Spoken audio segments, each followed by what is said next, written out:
You're watching M&M Midday. Up to the minute, breaking news from around the world. Good evening and welcome to Midday.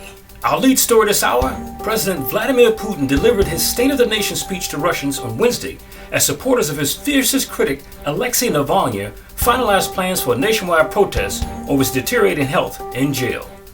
Putin, who makes a point of never uttering Navalny's name, made his speech to both houses of parliament with a focus on projects to boost economic growth, which has been hit by foreign sanctions, low oil prices, and the coronavirus pandemic. But as he started his address at noon, Moscow time, demonstrators in the Far East port of Vladivostok were due to take into the streets for the first wave of rolling protests across Russia in support of the 44-year-old Navalny's gravely-weakened state, 3 weeks of a hunger strike. Now both sides are braced for a showdown. Previous rallies in support of Navalny have been broken up by force, with thousands of arrests, and authorities have said today that gatherings will be considered illegal.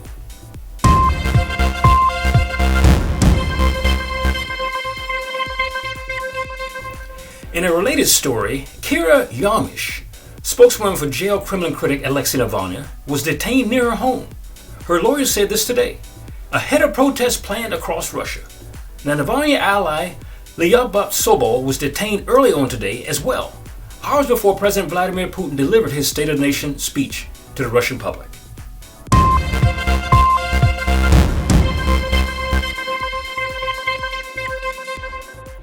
Ukrainian leader signs law to call up reservists for military service. Ukraine's president, Volodymyr Zelensky, has signed a law allowing reservists to be called up for military service without announcing mobilization.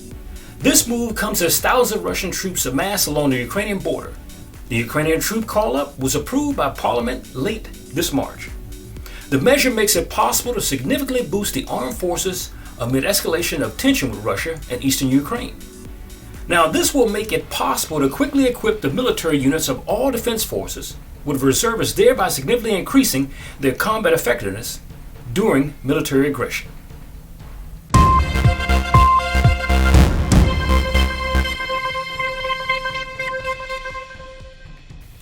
Sri Lanka reports 6 cases of blood clots among AstraZeneca vaccine recipients, with 3 dead.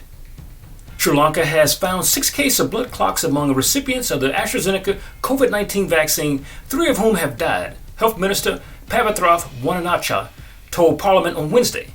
Now, nearly 1 million people have been given the first dose of the Indian-made vaccine in the country. No announcement of any halt to the vaccination program has been made at this point.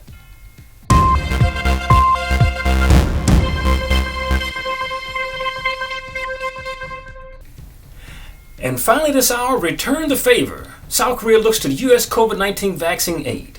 South Korea hopes the United States will help it to tackle a shortage of coronavirus vaccines in return for the test kits and masks South Korea sent to Washington earlier this pandemic. Now, the government has drawn fire from the media for not doing enough to secure enough vaccines early, with just 3% of the population inoculated due to the tight global supply and limited access.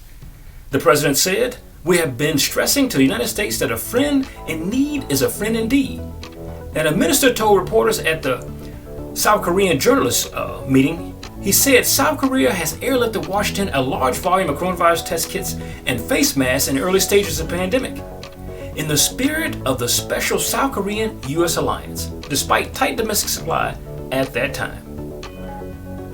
For Midday, this is Charles Rivers. We'll see you again tomorrow.